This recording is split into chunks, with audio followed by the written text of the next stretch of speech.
네, 윤영광 교수님 감사합니다. 오늘 재밌는 것은 김상복 원로 목사님하고 우리 박명수 교수님하고 윤영관 장관님하고 한 번도 세 분이 모이셔서 어떻게 방향을 잡고 가자 이런 얘기를 나누신 적이 없어요. 그런데 놀랍게도 김상복 원로 목사님께서는 한미 관계가 굉장히 중요함에도 불구하고 하나님 중심으로 이거를 발전시켜 가야 된다는 말씀을 주셨고, 또 우리 박명수 교수님께서도 1882년에 수교 과정에서 미국과 청나라와 또 조선의 입장이 다 달랐지만 하나님께서는 그것을 통해서 합력하여 선을 이루는 방향으로 가게 하셨다. 그리고 오늘 이 시점에서 볼 때 19세기에는 일본과 러시아가 문제가 됐지만 21세기 현재에는 중국이 문제가 되고 있는데, 중국과 싸우자는 얘기가 아니라 중국을 좋은 나라로 만들어야 된다는 그런 얘기를 주셨어요. 그리고 우리 윤영관 교수님께서는 우리 한미 관계를 네 가지로 단계로 보시고 냉담기, 혼란기, 그 다음에 군사 동맹기, 그리고 소련이 해체된 다음부터는 포괄적 동맹기로 해서 현재까지 왔다. 근데 지금 중국이 문제가 되고 있는데 그러면 중국과 척을 질 거냐? 그건 아니다. 중국도 다 앞으로 같이 가야 되는데 좋은 나라가 되게끔. 그래서 세 분의 관점이 너무나도 비슷하게 한 방향으로 하나님 은혜 가운데 이제는 세계를 섬기는 나라가 되도록 가야 된다. 민주주의 가치에 기초한 외교를 할 수 있어야 된다. 자유민주주의를 지키는 방향으로 가야 된다. 또 하나님 나라를 땅끝까지 전하는 영성대국으로 가야 된다. 윤영관 교수님, 박명수 교수님, 김상복 원로 목사님 세 분의 얘기가 한 방향으로 주님의 주신 사명을 감당하는 대한민국이 되어야 된다는 아주 이렇게 좋은 결론으로 함께 얘기가 모여져서 너무 감사합니다. 그럼에도 불구하고 질문이 있으시면 그 뒤에 맨 뒷장에 그 질문지가 있습니다. 거기에 써서 제출해 주시면 오늘 발제하신 두 분께 전달을 하겠고요. 아니면은 쓰시지 않으셨으면 직접 손들어서 얘기해 주시면 우리 간사님이 마이크를 드려서 질문을 하시도록 하겠습니다. 예, 발제자 누구한테 주시는 질문인지 말씀해 주시고 해주시면 더 좋겠습니다. 두 가지 점에서 질문을 올리겠습니다. 첫째, 남북 통일 문제 되겠습니다. 역시 우리나라는 민주주의 산소 비율을 주셨는데, 저는 독일에서 켈른 대학에서도 공부를 했었는데, 독일에서 경험해 보면은 통독된 경우하고 되지 않은 경우에 상당한 자부심, 그런 차이가 있었습니다. 그 당시에도 미영, 불러 이 네 나라 어느 나라도 통일의 찬스를 하지 않았는데, 이런 경우 우리 남북 통일 문제에 대해서 어떻게 이게 항상 이제 우리나라 발전하고도 관련이 됩니다. 그리고 또 하나는 미국 입장과 우리나라 입장이 상치될 때, 예를 들어서 대만에 대해서 미국이 아주 강경했을 때 우리가 이제 중국과의 관계도 있고 하는데, 이런 경우에 구체적으로 어떤 전략적인 방법을 시행한다고 말씀하셨는데 구체적으로 어떻게 할 것인지. 그래서 국가의 노블리스 오블리제가 단지 기후변화 개발 협력뿐만이 아니고 그것을 뛰어넘는 평화 통일을 통해서 이 세계의 어떤 선진 국가로서 인류를 선도해가는 그런 단지 틀 내에서만이 아니고 그 범위를 벗어나는 문화유산의 세계 2 그런 것처럼 어떤 평화에서 세계를 이끌어가는 그런 선진국이 되는 방법은 없는지 질문드립니다. 감사합니다. 네, 목사님 포괄적이고 아주 날카로운 질문 고맙습니다. 또 혹시 질문을 주실 분이 계실까요? 네, 이쪽에 간사님. 조미 수호 조약에서 중국과 미국 중심으로 갔는데 발표 내용 중에 결국 우리 조선의 모든 것이 유연망령으로 됐다는데, 그 당시에 조선이 그 회의에 전혀 참여를 안 했는지 또 누가 기여를 했는지 부분에 주시면 좋겠다는 말씀을 드리고 싶습니다. 아주 날카로운 아주 좋은 질문을 두 분 해주셨습니다. 먼저 고광국 목사님 그 질문은 어찌 보면은 참 우리 그 한국 사람들이 당면한 본질적인 딜레마 고민 이거를 지적을 해주신 셈인데요. 저는 통일 문제와 관련해 가지고 그렇게 항상 설명을 합니다. 이 한반도가 분단되어 있는데 이 분단된 상태를 계속해서 떼어내려고 하는, 남북 간에 서로 떼어내려고 하는 힘이 외교 무대에서 작동하고 있다. 국제정치적으로. 그 얘기는 무슨 얘기냐면은 한반도가 통일이 되면은 미국의 입장에서 이 통일된 한국이 중국으로 붙어버리면 어떻게 되나 하는 불안감이 있습니다. 중국의 입장에서는 한반도가 통일이 되면은 미국에 붙어가지고 자기네들을 갖다가 이렇게 해롭게 하면 또 어떡하나 하는 불안감이 있습니다. 그런 미래에 대한 불안감 때문에 네 나라 모두 현상 유지를 원한다. 이게 원심력으로 작동하고 있다라고 생각을 하거든요. 그래서 우리 외교가 제대로 통일을 향한 외교가 되려면은 어떻게 해서든 이 원심력을 약화시키는 방향으로 해야 된다, 나가야 된다라고 하는 것이죠. 그래서 주변 국가 가능하면 최대한 잘 지내는 방향으로 외교가 풀려가야지 대결적으로 대립적으로 항상 이렇게 부딪히는 그런 외교를 해가지고는 통일의 길은 그만큼 더 멀어질 것이다. 저는 그렇게 생각을 합니다. 그래서 이 외교는 이 원심력을 약화시키는 그런 방향으로 나가야 된다. 동시에 이 구심력을 강화시켜야 됩니다. 그 구심력이라고 하는 것은 뭐냐면 북한에 사는 사람들과 이 권력자를 얘기하는 게 아닙니다. 북한에 사는 사람들과 남쪽의 사람들 간에 서로 끌어당기는 힘이 강하게 만들어 나가야 된다라고 하는 것입니다. 그래서 이 구심력이 극대화되고 원심력이 극소화, 최소화되면은 통일은 저절로 오는 것이다. 그렇게 생각을 하거든요. 독일이 딱 그렇게 했습니다. 동방정책을 통해 가지고 동서독 주민들 간의 교류 협력을 한 20년 동안 끊임없이 지속적으로 했습니다. 그랬더니 동독의 경제가 완전히 서독에 의존한, 동독 사람들의 마음이 완전히 서독으로 끌려와 버리는 그런 상황이 돼가지고 동독 사람들이 원해서 통일이 이루어진 겁니다. 그게 바로 구심력의 힘입니다. 그리고 원심력과 관련해 가지고 이 원심력을 약화시키는 외교를 어떻게 했냐면은 목사님께서 지적하셨던 것처럼 주변국 네 나라 모두 별로 통일을 원하지 않았습니다. 독일의 통일을. 그런데 당시에 조지 H.W. 부시, 그 시니어 부시 대통령이 강력한 독일의 통일의 지지자였습니다. 그리고 지지하게 만들었습니다. 그래서 그 사람이 앞장서 가지고 베를린 장벽이 무너진 뒤에 통일을 서포트해 주니까 그 주변에 영국과 프랑스가 계속해 가지고 어떻게 하면은 통일을 좀 안 되게끔 할까 노력을 했지만 그 노력을 완전히 무마시킬 수가 있었습니다. 미국이 힘을 빌려와 가지고 러시아에 대해서는 아주 이 경제 외교를 펼쳐 가지고 엄청난 지원을 해주면서 그 통일에 대한 협력을 끌어냈습니다. 근데 여기서 이제 중요한 포인트 중에 하나가 뭐냐면 미국과 서독과의 관계였습니다.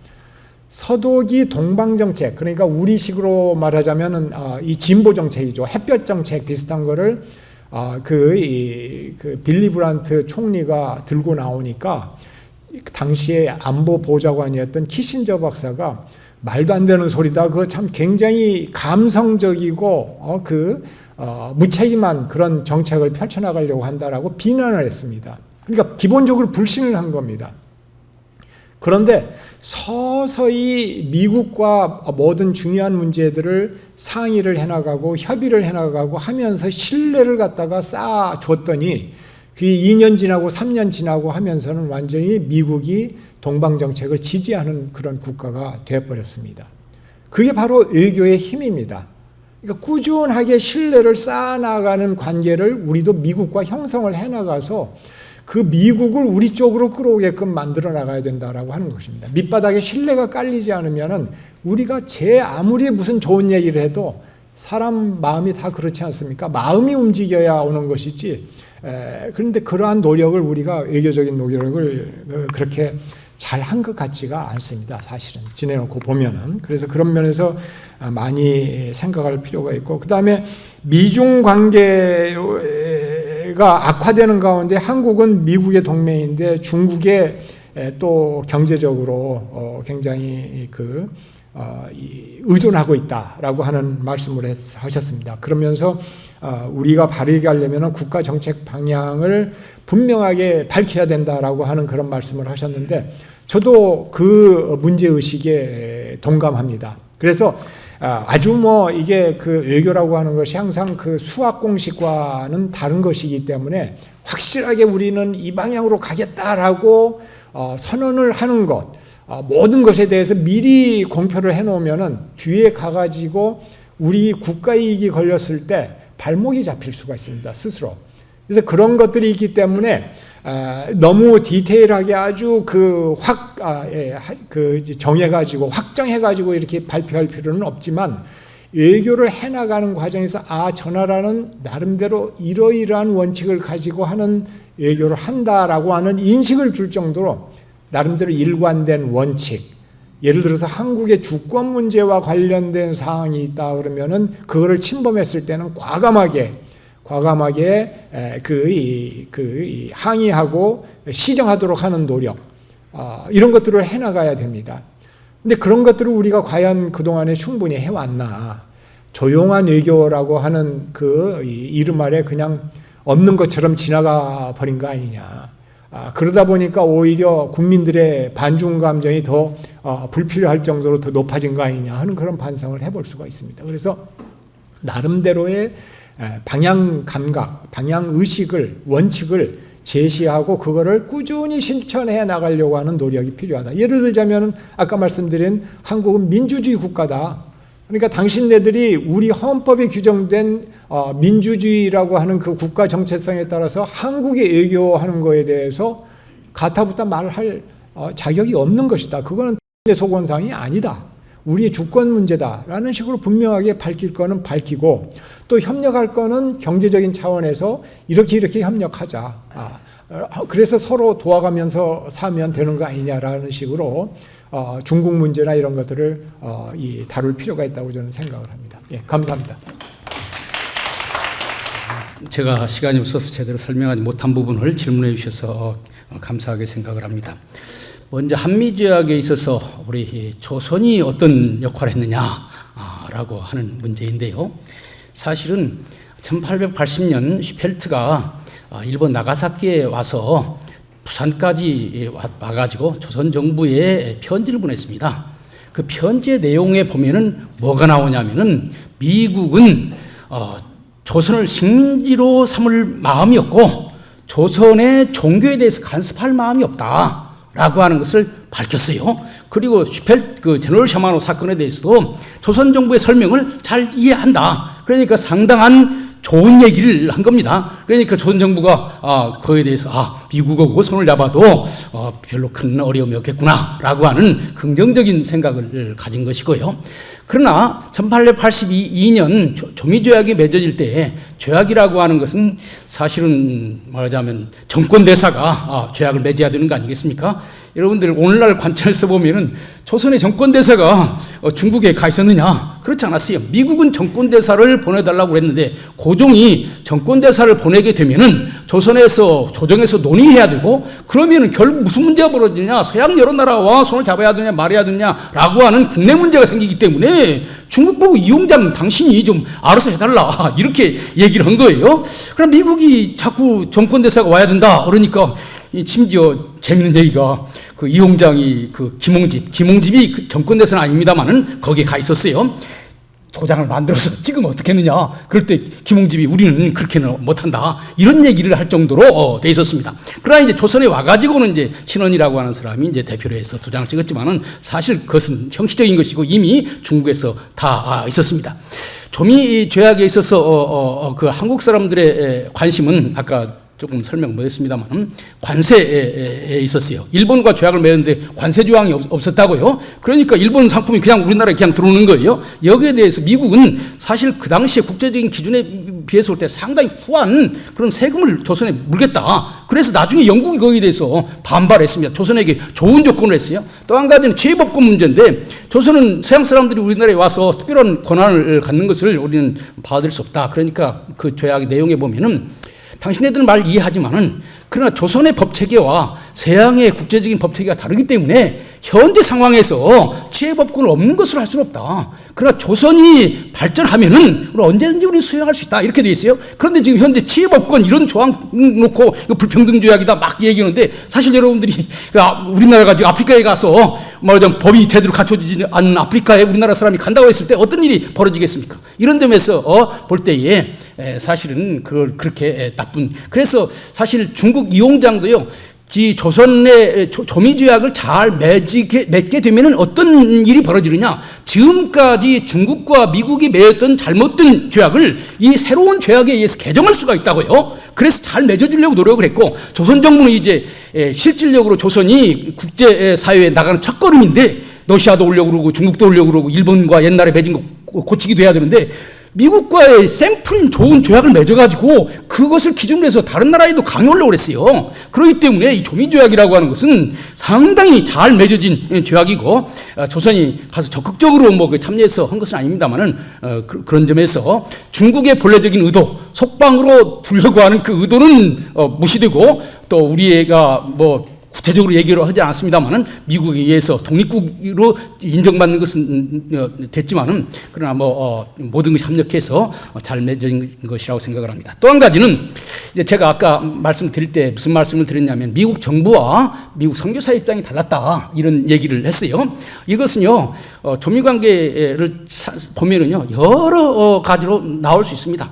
사실 선교사들은 한국 땅에 와 살고 있기 때문에 국제 정치적인 관점보다는 한국 사람들의 입장을 이해하려고 하는 그런 관점이 있었고 미국은 한국 사람보다도 주변에 있는 강대국과 어떤 관계를 맺는가가 다른 거지요. 그래서 미국 선교사 입장과 미국 국가 입장이 항상 일치하는 것이 아니었다. 가령 예를 든다면 1894년에 청일전쟁이 일어났을 때에 그 미국은 이 조선에 발을 잘못 들어놔가지고 국제 분쟁에 휩쓸리는 일을 절대로 하지 말아라 요청을 했지만은 고종이 언더우드나 아펜셀러나 선교사들한테 자기 신변을 보호해달라. 그러니까 선교사들은 조선에 와서 선교하는데 왕이 그렇게 요청하는데 안 할 수가 없잖아요. 그래서 도와주게 되는 거죠. 3.1운동 때도 마찬가지입니다. 미국은 이 국제 질서적인 측면에서 볼 때에 조선의 문제를 냉정하게 처리할 수밖에 없지만은 우리나라에 와 있는 선교사들은 이 나라를 위해서 선교하기 때문에 조선의 입장에서 활동할 수가 있는 거죠. 이런 측면에서 미국의 입장과 미국 선교사의 입장이 항상 같을 수가 없다. 그리고 미국은 이것을 어느 정도 인정을 하고 있습니다. 사실 통상에 있어서는 미국 정부가 적극적으로 나서서 도왔어요. 그러나 선교사들을 그렇게 적극적으로 돕지 않았습니다. 오히려 영국은 선교사들을 적극적으로 도왔지만은 미국은 선교사들을 적극적으로 돕지 않았어요. 왜 그러냐면은 미국은 정치와 종교는 분리고 종교는 개인 비즈니스다 이렇게 생각을 하는 거예요. 그래서 어떤 면에서 보면은요 제국주의 선교는 캐톨릭 국가나 그다음에 국교 시스템을 가지고 있는 국가가 제국주의 선교를 한 것이지 정치와 종교를 분리하고 있는 미국은 그런 시스템을 갖고 있지 않아요. 그런데 그런 것들을 잘못 이해해가지고 초기 한국 미국 선교를 제국주의적인 선교다 그렇게 비판하는 그런 이해들이 있습니다. 이상입니다. 네, 오늘 세미나 얘기를 한번만 정리를 해보자면 우리 박명수 교수님께서는 조미 수호 조약을 통해서 중국의 청나라의 속방이었던 조선이 이제 중화 질서를 탈피하고 만국공법 국제 질서로 들어가게 되었다. 그리고 복음이 들어오게 되었다. 그래서 대한민국이 발전하게 되었다. 그 다음에 우리 윤영광 교수님은 그 가운데서 미국 정부와 선교사님은 좀 관점의 차이는 있었지만 냉담기, 혼란기, 그리고 동맹기, 포괄 동맹기로 해서 이제는 선진국이 된 대한민국이 평화와 통일을 위해서 나갈 때 미국과 관계를 잘 만들어가는 게 중요한데 특별히 원심력, 국제사회에서 분단을 지속하려고 하는 힘을 좀 약화시키면서 구심력, 민족 내적인 힘을 잘 키워가는 것이 지금 중요한 과제라는 말씀을 주셨어요.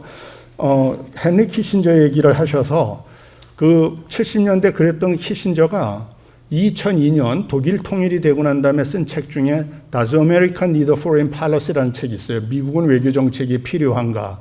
그 책에서 헨리 키신저는 서독이 어떻게 해서 통일이 됐느냐 할 때 두 가지를 강조하던데, 하나는 외교에 있어서 넘버 투 디플로마시를 했다. 2인자 외교. 항상 국제사회에서 미국을 내세워주고 유럽 지역 수준으로 들어와서는 프랑스를 내세워줬다. 그래서 결정적인 시간에 미국, 아까 말씀하신 부시 대통령과 프랑스의 지도자들이 지지를 해서 독일이 통일을 할 수 있었다. 우리도 그렇다면은 국제사회에서 미국을 내세워주고 아시아에 있어서는 중국을 했으면 좋겠는데 중국이 공산대국으로 가고 있으니까 중국이 아니고 일본하고 이제 관계를 잘 만들어가는 것은 굉장히 필요하지 않은가 하는 것을 윤 교수님의 말씀을 들으면서 느꼈습니다. 다른 하나는 키신저가 퍼블릭 디플로마시를 얘기해요. 공공외교. 그래서 45년부터 90년 통일이 될 때까지 45년 동안 서독 정부는 미국의 서독 학자들과 문화인들을 열심히 보내서 미국의 학자들과 문화인들과 좋은 교류를 맺어서 결정적인 시간에 미국의 지지를 끌어냈다는 거죠.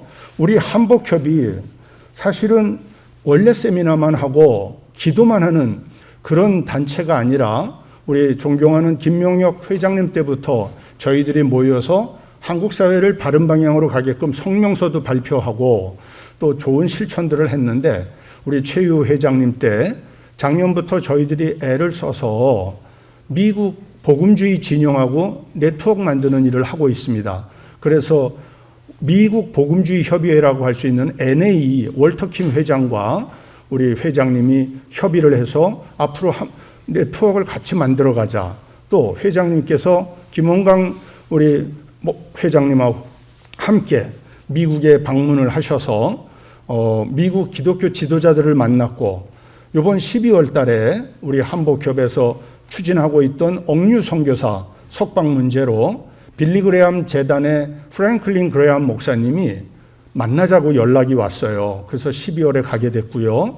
또 미 국무성에서 아까 우리가 미국 정부와 선교사가 차이가 있었다 그랬는데, 앞으로는 미국 교회 지도자들과 미국 정부와 함께 잘 가는 것이 필요해서 국무성에서도 만나자는 연락이 왔습니다.